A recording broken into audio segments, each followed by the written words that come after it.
하루의 첫걸음을 말씀으로, 기도로, 또 찬양으로 시작하는 여러분들의 영성을 축복합니다. 오늘 말씀 본문과 찬양은 밑에 링크를 참고하셔서 개인적으로 꼭 읽으시고 찬양으로 시작하시길 바랍니다.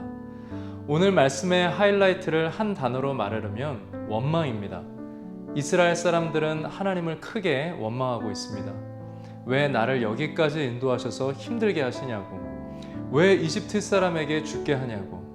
우리도 삶의 어려움을 직면하게 되면 가장 먼저 원망과 불평이 자연스럽게 나올 때가 있습니다.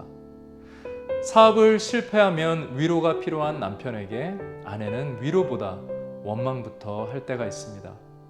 남편은 자녀를 키우느라 평생 자기 시간을 여유롭게 가져보지 못한 아내에게 당신 자식 교육을 어떻게 시킨 거냐라며 큰 소리를 칠 때가 있습니다. 요즘 미국은 어떠합니까? 코로나로 인해 동양인에게 화풀이하는 범죄가 매일 뉴스에 올라가고 있습니다. 원망과 증오가 얼마나 심각한지를 보여주고 있습니다. 사실 우리도 심각한 증오 범죄까지는 아니더라도 가정에서, 교회에서, 직장에서 어떤 문제가 발생하며 자연스럽게 원망할 사람과 환경을 찾고 있지는 않은지 우리의 마음을 돌아봐야 할 것 같습니다. 오늘 본문을 보면 이스라엘 사람들은 리더 모세에게 원망합니다. 그리고 하나님에게도 원망합니다. 하나님께서 이집트를 심판하실 때는 자신들은 좋았고 그것들이 간증이 됐었는데 지금은 자신이 갇힌 것 같은 상황이 되니 과거의 감사를 다 잊고 기도가 원망으로 바뀌는 것을 우리는 보게 됩니다. 모세가 자신들을 대신해서 바로에게 나아가 싸웠던 것도 원망으로 다 지워져 버립니다. 원망은 마치 코로나 바이러스처럼 우리의 마음으로 들어와 감사를 죽이고 믿음을 죽이고 소망을 죽여버립니다.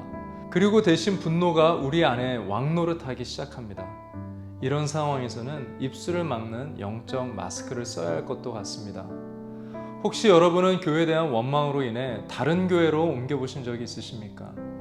옮기고 나면 짧게는 몇 개월은 길게는 2, 3년까지는 괜찮게 지냅니다. 그런데 어느덧 또 원망하는 우리 자신을 보고 있지는 않습니까? 원망이 또 여러분을 쫓아온 것인가요? 네, 아니죠. 원망은 원래 우리 안에 계속 있었던 것입니다. 어느 상담가가 원망에 대해서 참 정의를 잘 했습니다. 사람은 남을 원망을 함으로써 자기는 피해자라고 인식을 시키고 남은 가해자로 만들어서 문제에 대해선 자기가 노력하지 않고 상대방이 노력하게 만드는 것이라고 합니다. 원망은 계속 그렇게 삿대질을 하게 만듭니다. 두 번째 손가락으로 남을 포인트하게 만듭니다. 또 엄지손가락으로는 하나님을 원망하면서 포인트를 합니다.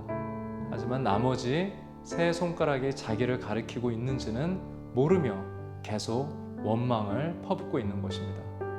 사람들은 주로 교회의 문제는 자신이 아니라 남이라고 생각합니다. 가정의 문제나 자녀의 문제는 배우자에게 있다고 생각합니다. 자녀의 어려움은 대통령이나 정치가 문제를 일으키고 있다고 봅니다.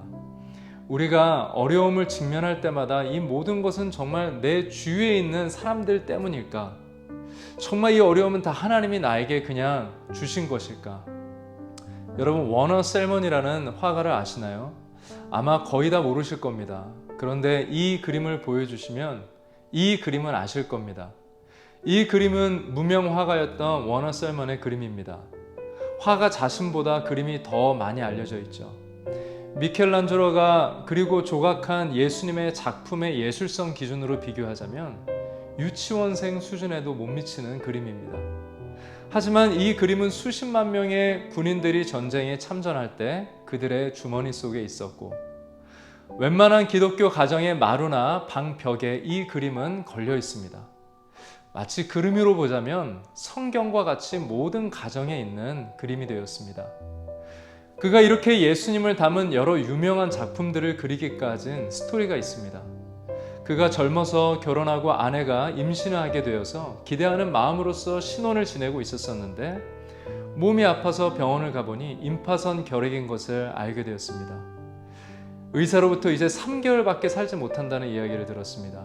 그는 충격을 받고 그의 삶의 모든 것을 이제 원망하기 시작했습니다. 신혼의 달콤함도 원망으로 쓰디 쓴 하루하루를 보내게 되었습니다. 그때 아내가 힘들어하는 남편에게 이렇게 말합니다. 지금 이 상황을 원망하지 말고 3개월이라는 천금 같은 시간을 잘 보내보자고. 부부는 그렇게 3개월을 인생 시간에 가장 의미 있게 시간을 보내게 되었습니다. 그런데 그뿐 아니라 남편이 중병에서 완전히 치유까지 받게 된 것입니다. 이런 간증이 있어서 그런지 이 화가가 그린 그림들을 보면 예수님 모습 안에 그 사람의 신앙이 고스란히 담겨 있는 것을 우리는 보게 됩니다.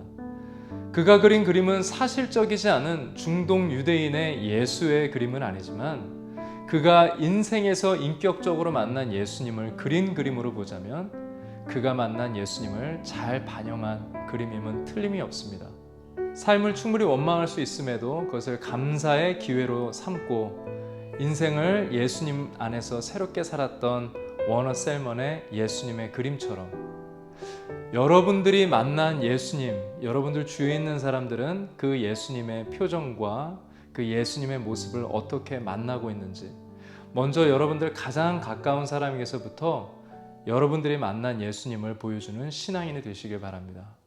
우리 이 시간 함께 기도할 때 우리의 삶에 원망이 있었다면 또 불평의 입술이 있었다면 이 시간 주님 회개합니다.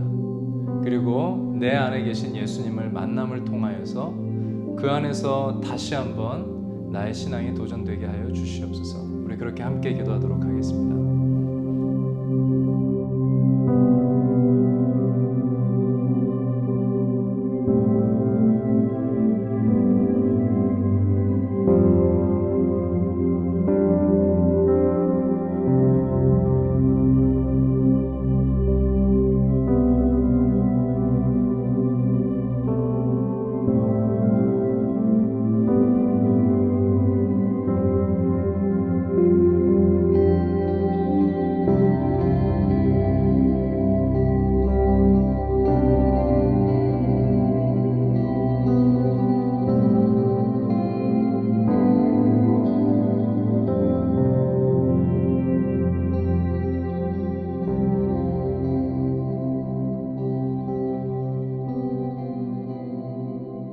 불평과 원망의 입술로 나를 죽이고 남을 죽이는 사람이 아니라 은혜와 사랑의 입술로 사람들의 영혼을 살리는 사람이 되게 하여 주시옵소서. 불평의 마음이 이 시간 사라지고 화평의 마음으로 변화되게 하옵소서. 예수님의 이름으로 기도합니다.